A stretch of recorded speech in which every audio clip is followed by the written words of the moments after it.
Halo para detektif sejarah, welcome back bersama gua Mr. Detektif yang selalu memberikan informasi dan cerita sejarah.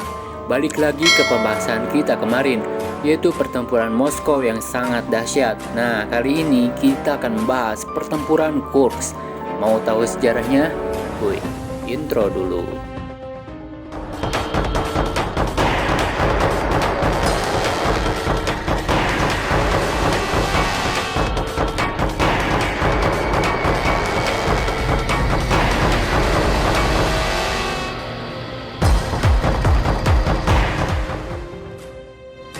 Pertempuran Kursk menjadi pertaruhan terakhir bagi Adolf Hitler.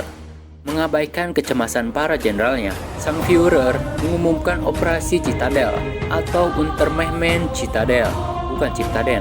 Hitler ingin meraih kemenangan di front timur setelah babak belur di Stalingrad, kota yang menyandang nama pemimpin Soviet yaitu Joseph Stalin 5 bulan sebelumnya. Kekalahan pada pertempuran Stalingrad menjadi titik balik dalam Perang Dunia Kedua, terutama di pihak Nazi.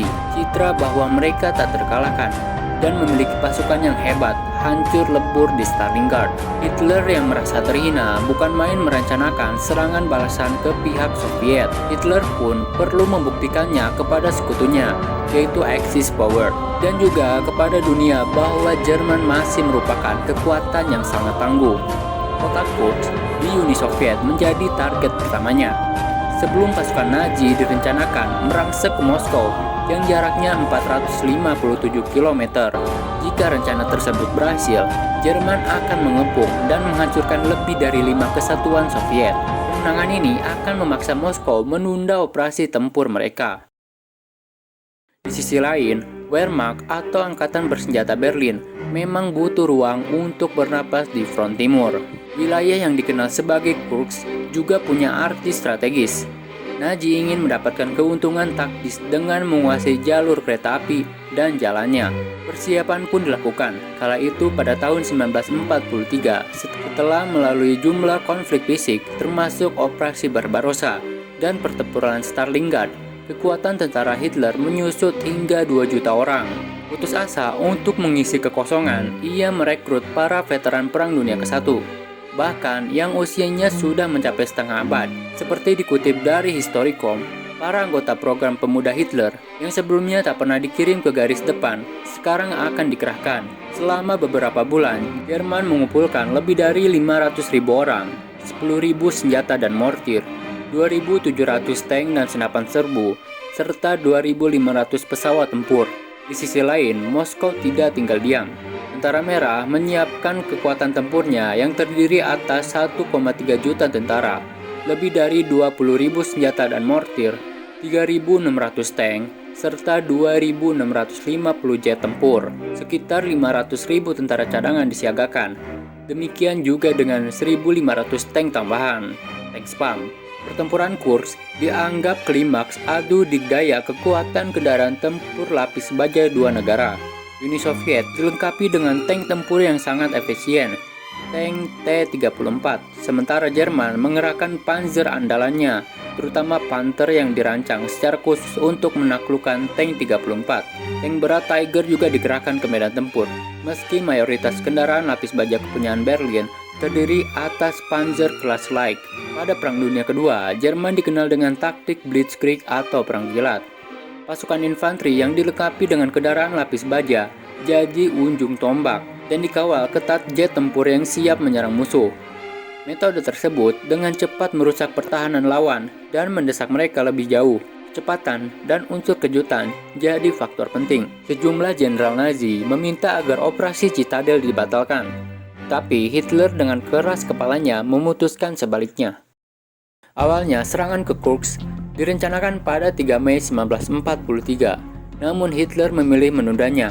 Alasannya ia menanti cuaca lebih baik. Hitler juga menunggu kiriman tank Panther dan Tiger, tank jenis baru dan lebih canggih, meski belum pernah diuji coba di medan tempur sebelumnya. Soviet mengambil keuntungan dari penundaan itu dengan memperkuat zona pertahanan mereka di sekitar Kursk, termasuk menyiapkan perangkat tank, jerat kawat berduri, dan hampir 1 juta ranjau anti personil dan anti tank. Dengan bantuan warga Kursk, Tentara Merah juga menggali jaringan parit yang luas yang membentang setidaknya sepanjang 2.500 mil atau 4.023 km. Selain itu, intelijen Inggris telah memecahkan kode rahasia Wehrmacht dan menyerahkan informasi-informasi tersebut kepada pihak Soviet. Mereka sudah membaca gerak-gerik Jerman dan punya waktu untuk mempersiapkan diri. Keberhasilan serangan Blitzkrieg sangat tergantung pada unsur kejutan. Namun saat Jerman meluncurkan operasi Citadel pada 5 Juli 1943, mereka sudah kehilangan momentum. Jerman menyerang lebih dulu, kala itu SS Panzer Division, Leibstandarte SS Adolf Hitler, yang awalnya adalah pasukan pengawal Sang Führer, mengerahkan tank-tanknya. Pertarungan paling menentukan terjadi di Prokhorovka pada 12 Juli 1943. Tank-tank Jerman dan Uni Soviet saling melempar bahan peledak dalam jarak yang paling dekat. Pertempuran Prokhorovka sering disebut sebagai adu tank terbesar dalam sejarah. Meski pihak Soviet menderita kerugian yang jauh lebih besar, keadidayaan Jerman surut dengan cepat. Invasi sekutu di Sisilia pada 11 Juli 1943 dan serangan pihak Uni Soviet di utara memaksa Hitler membatalkan operasi Citadel pada 13 Juli 1943. Ia pun mengerahkan armada panzer ke Italia. Sementara itu, Soviet meluncurkan serangan balasan, yaitu Operasi Kutuzov di utara Kursk pada tanggal 12 Juli.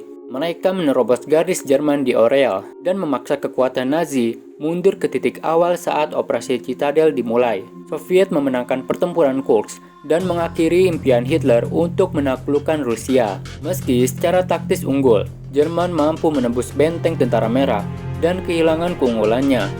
Korban jiwa berjatuhan di kedua belah pihak. Meski keluar sebagai pemenang, Soviet kehilangan lebih banyak korban, sekitar 800.000 dibanding 200.000 di kubu Jerman. Jerman tidak pernah mendapatkan momentum di front timur atau memulihkan kehilangan tenaga dan persenjataan mereka. Belakangan, Hitler dan Wehrmachtnya cenderung reaktif, alih-alih proaktif, karena bertempur di banyak lokasi sekaligus. Itulah karena keserakahan seorang Hitler. Oke, bagaimana menurut kalian? Jika kalian suka, silakan like, comment, and subscribe.